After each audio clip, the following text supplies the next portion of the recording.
More than 200 years ago, the British finally gave up the American colonies, and now they are back and they're occupying our writers' colonies. The New Yorker, the New Republic, Vogue, Harper's Bazaar, the National Review, and TV Guide, all American name brands, are all run by British editors. And last week it was announced that 35-year-old James Truman from Nottingham will top the masthead of Condé Nast Publications as its new editorial director. What's become of the American editor, and what is the British influence on our brand of magazine journalism? Joining me now, some of America's editors. Harry Evans, formerly the editor of the London Times, who came here to start the Condé Nast Traveler and is now the president and publisher of Random House. Christopher Hitchens, British-born writer for The Nation and Vanity Fair magazine. Tony Hendra, Anglo-American editor of Spy magazine. Rick Stengel, an American and a contributing editor of Time magazine. Finally, Kurt Andersen, another American who is the new editor of New York magazine. Welcome. I start with you, Harry. What's going on? Why so many Brits, including your wife, Tina Brown, who recently took over the New Yorker?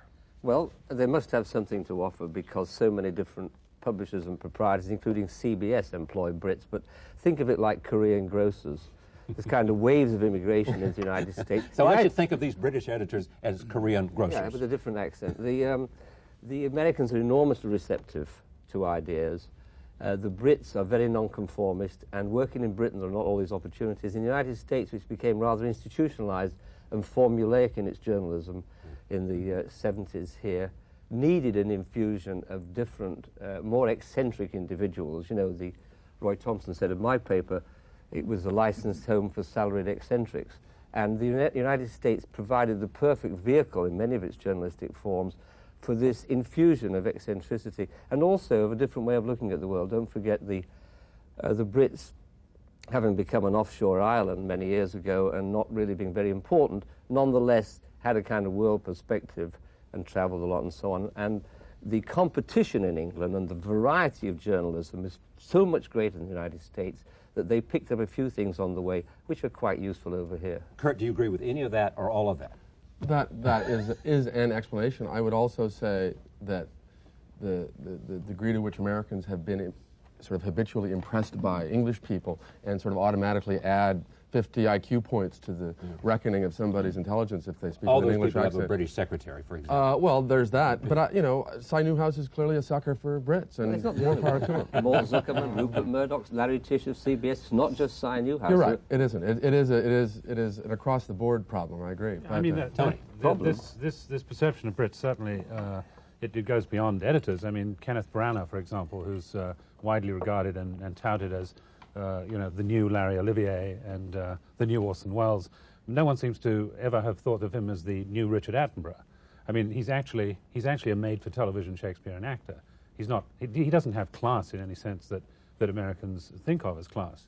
I mean, I don't actually think of this influx of British editors as bringing either eccentricity or class. I think the influence comes far more from the fact that the British editors and writers are far more willing to bottom feed than American ones. Bottom feed means... One of the self-loathing Brits that we've heard so much about.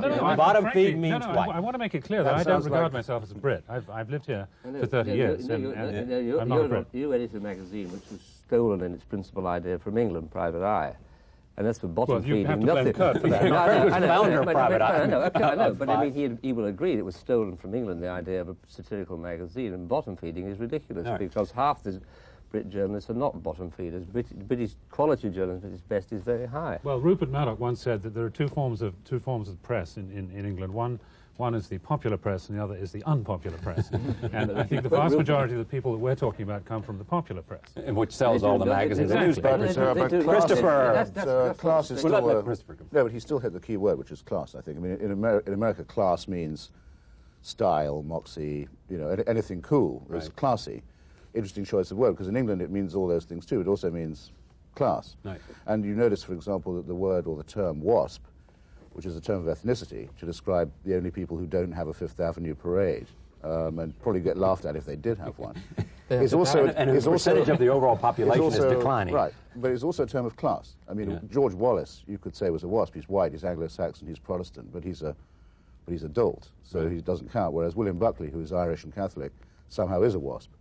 So to be able to pull this trick of your ethnicity being your class, doesn't give you extra IQ points, it's true, but it gives you points you have to be careful not to exploit sometimes, like the AT&T lady who says, you know, wish you keep talking, love your accent. Right. And I always reply to her, actually, it's not me who has the accent, madam, it's yourself. And they find that charming, you see. And so I have to be careful not to use it. You find the accent or the remark? I like to think both. All right. Rick, you've written about this. Is there something going on here, or is this simply a recognition that Tina Brown and Liz Tilberis and Andrew Sullivan and Tina Brown and Anna Wintour and Althea Disney simply are talented editors, and it has nothing to do with some need for a British patina on your magazine? Well, I think there's a certain amount of accent envy, as Kurt said, that people think that because someone has an English accent, they're brighter than we are. There's also the fact that all of these people who go into journalism probably were English majors and probably had these Miss Flute-snoots who are Anglophiles and, you know, grew up worshipping the bard and thinks that anyone who speaks with an English accent is automatically superior and automatically more fluent. And in fact, just listening to all of you gentlemen today, I mean, you're also articulate and so fluent. I mean, you know, we could just give you our magazines and, you know, let you edit them and write them. But the magazines are better because these people are editing them, yes? Well, I think what happened. Frankly, I think that the explanation, you know, the explanation given that there's some class of people here who are capable of editing magazines better than Americans are, isn't the cause is actually, it seems to be much simpler. You know, we talk about pack journalism. There's also pack ownership. I mean, one owner sees another owner with a Brit editor, and they follow suit. It's a trend. Yes, one might add here that all these owners are Americans, and that's also true in Fleet Street. I don't know what proportion, it must be well over half of Fleet Street is owned by North Americans if you count Canadians. That's a very good point. And so we're just the hired help. I mean, it's just like having it's like having an English butler. That's exactly right. In fact, we're not going to get above ourselves. Get me an English editor to go with my English butler, my English secretary. This is our paltry, tiny, ironic revenge for the total surrender of British power to the American Empire. Yes, absolutely. It's right. But it's a slight reverse for the cultural imperium. America dominates the world with Hollywood and all the other cultural influences, and the tiny infusion of British, who are not bottom feeders in my judgment, is a small compensation for the national... What is a bottom feeder? I think we need to clear this up. Mr. Hendra, otherwise the audience is going to think it's one of those things the British... You haven't gotten over that remark, have you? No, I'm serious. So wrong. I'm serious. It sounds like the audience is going to conclude it's one of those things the British are sort of famous for in their public schools. Yeah. If we don't clarify this, I want to know what a bottom feeder is. It means living off the waste at the bottom of the river. Well, actually, it means being a garbage fish. Expense accounts. That's why British people came here, which is magazine bottom feeding. But I do think there's a kind of serious reason for this. I don't want to change the whole texture of the conversation, but what happened with American journalism is that it started to become more subjective rather than objective, I think, in the early 80s. And the Brits are the masters of kind of subjective journalism, tendentious, opinionated reporting. And when we started to move away from that completely kind of objective notion, earnest, a lot of American reporting journalism, the Brits came in and they do that better than we do. I think that's one... You've got to remember that in America, every American journalist's conscience knapsack, there's Joe McCarthy and the way the press behaved then, terrified to investigate the truth. Unfortunately, what's been replaced in American journalism is adversarial journalism, trivial pursuit of private individuals and celebrities, which is very much an American phenomenon, may have been given a gloss by some of the British, instead of going for what really matters. When one thinks of the enormous scandals in America that have never been covered, whereas any kind of adversarial thing is blown out of the water. You know, you think of the nuclear tests, you think of the SNLs, you think of the National Rifle Association, all missed because we're the American journalism as a whole is so concerned with adversarial relationships rather than digging in investigation. That's because all the British editors weren't covering that. They didn't understand the American events. No, in America there's heaps of tendentious journalism, but it comes packaged as objectivity. That's the only difference. I mean, in Britain, the press doesn't pretend to be objective, and furthermore, we have a more parliamentary way of approaching politics, dialectical, oppositional. In America, the search all the time, and you can see it in any newspaper you open, is for consensus. For consensus. Harry beat me to it. Consensus. Yes. Okay. Besides, I must say, I think that the trend towards rampant celebrophilia in American magazines is as much part of the English influence as anything intrinsic in American journalism. In Hollywood. I would say that American journalistic traditions are actually rather more rigorous than English. They were, yeah, they were. No, I think they still are. Well, I doubt it. Look, look at the Reagan years. So much, the press here was on bended knee, as Mark Hertzgaard pointed out. Gorbachev proposed ending nuclear tests. Not a single journalistic organ in the United States, including Spy, including The Economist, which is British, including anyone, investigated Gorbachev's proposal. They all said communist proposal. Every single newspaper. The amount of bended knee journalism here is absolutely incredible in front of power, but they don't mind going after private individuals. What they're not really good at is monitoring power. But that's just... You agree with that? Real power. I think it's true, but I think it's a different discussion. I think it has nothing to do with the British versus American. I think American reporters, by and large, are sheep and lazy and not very bright. But I think that's true of journalists everywhere. I don't think that's unique to America. I do think that one thing that British editors have served them well versus American editors of the pre-Tina Brown age is, I think American editors, in addition to falling into certain formulaic approaches to producing magazines, there were the very serious editors, the previous editors of the New Yorker, the editors of the Atlantic, the very serious, and seriousness and sobriety of a certain very dry kind. And then there were the fun, frivolous, editors. I think. Good point. Yeah, it is a very good point. Ms. They came Brown, along among in others, contrast to what preceded them. And we're able to, as one is at a dinner party, to mix the high with the Very low good and the point. smart with the meretricious and I mean, maybe occasionally too much on the meretricious side, but I think that skill of being able to play in all the various realms of social existence has served them very, very well. Sounds like our broadcast, doesn't it? Yeah, absolutely, but that must be related to the class point also, because in America there isn't supposed to be a class system, whereas anyone who's been dragged up in England has class in the air they breathe, and everyone's, as Orwell says, all English people are branded on the tongue. So that it helps when you come over here, you have a sort of extra, or you may have, if you're lucky, an extra status radar, as Tom Wolfe calls it. Wolfe, by the way, has the Brits very well taped, I think. In the Bonfire of the Vanities, the role played by the English in New York is, I think, brilliantly exposed. But part of the reason the Brits come here is to escape the class system. Exactly. In That's England. exactly what I was asking. Because, That was my next question. because as soon as you open your mouth here, no matter where you're from or what your accent is, people immediately assume that you're upper class. In England, as soon as you I'm open always your being mouth... asked if I'm from Australia. That's the what tie, class does that make you? Christopher. And let's bear in mind this, the thing wouldn't happen unless the Americans were enormously receptive and, of course, enormously creative. One thinks of Clay Felker's New York, which Kurt's going to take over, Right. and one thinks of Rolling Stone. Enormous creativity in American journalism. Right. I mean, let's get so defeatist about this. Well, I no, but feel- who's defeatist about it? Well, every chair I go, people saying, what are you Brits doing in journalism? I feel like saying, what are the German Jews doing with atomic physics? The Columbia Journalism Review devoted almost an issue to it, didn't they, or something? it did. But I think there's another aspect too of the sort of New York intelligentsia's Brit bashing, which is that the liberal literary scene is so politically correct they've got no one else left to hate. And actually, Brit bashing is a sort of form of PC xenophobia. Because they're white, they're European. They're fair game. We need fair It game. goes with the turning of England into a kind of theme park, populated by upstairs, The United downstairs, Magic Kingdom. upstairs, downstairs characters, and We are on masterpiece PBS after all. Yeah.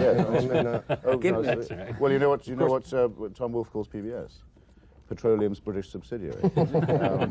So there you have it in a nutshell. Can there anything be said about the culture of journalism and magazines in London Well, I think that leads to a different kind of process of creating editors? Well, I think Kurt Andersen was absolutely right. There's what I- much more sense of craftsmanship that a journalist in England can move from a bottom-feeding newspaper, the Daily Mirror, to the Times.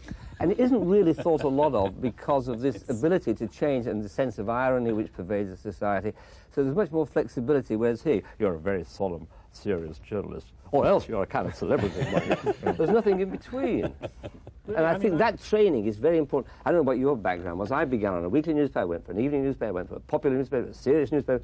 God knows what I am now. But I mean, you must have experienced that. The range of training is much, and the competition is so intense. America's so And there full are of no schools monopoly. of journalism. Very important. No schools of journalism. No, the monopoly very is idea very is social. There's no Well, competition in Well, America among not magazines? by comparison. Well, the magazines are the competition here, whereas in England the newspapers compete enormously, and the range and richness of the papers. So that experience leeds to people who later become It magazine leads to editors. certain skills of deception and appearances of class, as Chris would say. What would happen if, why no American editors are going over to edit British Because the English are publications? less receptive for one thing, and it's a poorer society for another.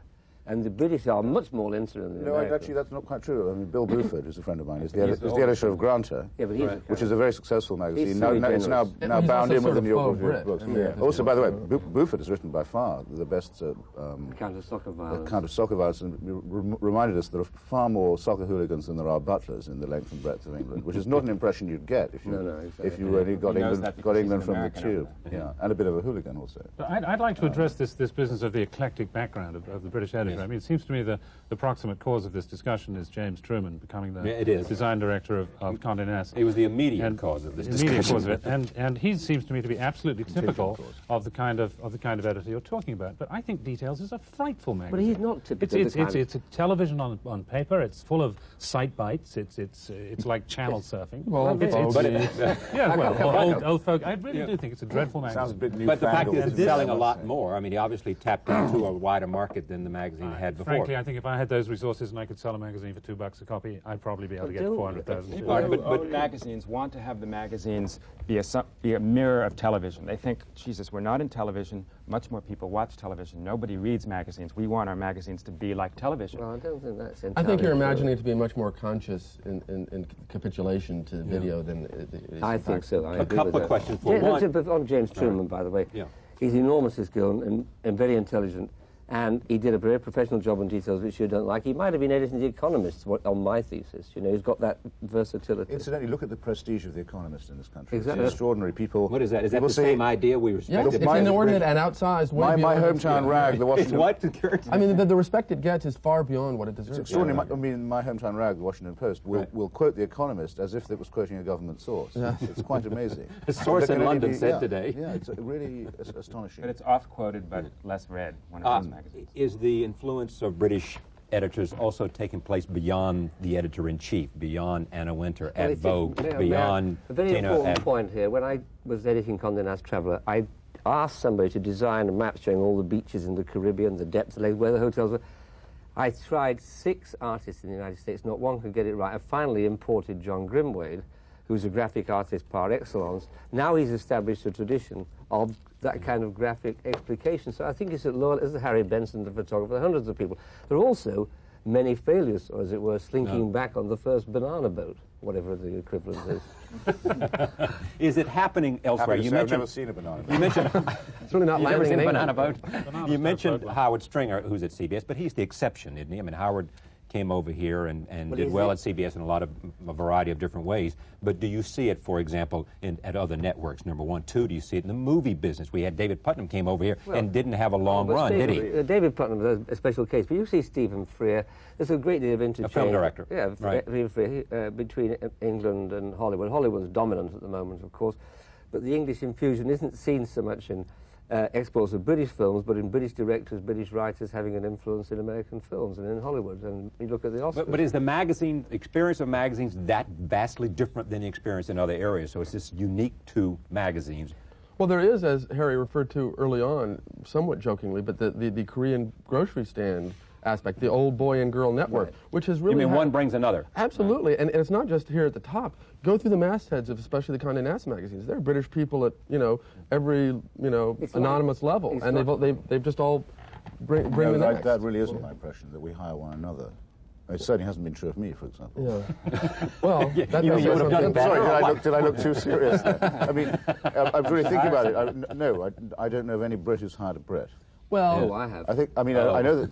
you know them or you have? I have hired Brits, yeah. Well, you say you've hired a design, only because... But Anna Wintour hired James Truman. I mean, we can go on. Anna Wintour's an American.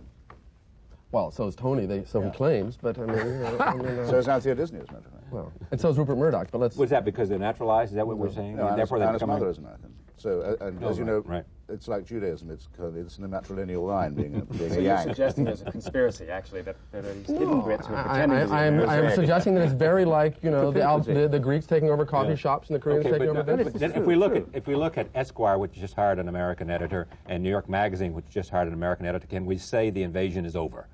No, because thank God you can't. And the cross-cultural influence, what we're really trying to create is a kind of transatlantica, something of the best of both societies. And the exchanges will go on. I'd like to see them go on a bit more, because I say America's cultural influence dominates the outside world. Yeah. You know, the cultural imperialism of the United States has to be resisted. Do you think the American, this sort of special relationship between It's deadened. We're country Kimoy and and Matsu now, in fact, you know, I mean, that's about the relationship with England. The only time England makes the news Kimoy and Matsu? is when the You're IRA, offshore islands, are you? When the IRA's blown somebody up, or when the royal family's dropped its knickers. Those are the times we get in the news. Otherwise, you're just there. Otherwise, we just keep All right. Thank you all. Yes, Christopher. I was going to say, otherwise we are just a historical theme park. Otherwise we're the remains of the day. A footnote to history, are we? Perpetual butlers. But don't write us off. Remains of the day. But wear my country press polite. Thank you Like all. saluting. Or standing up straighter. Thank you all. Shirley Caesar comes up in just a moment. Stay with us.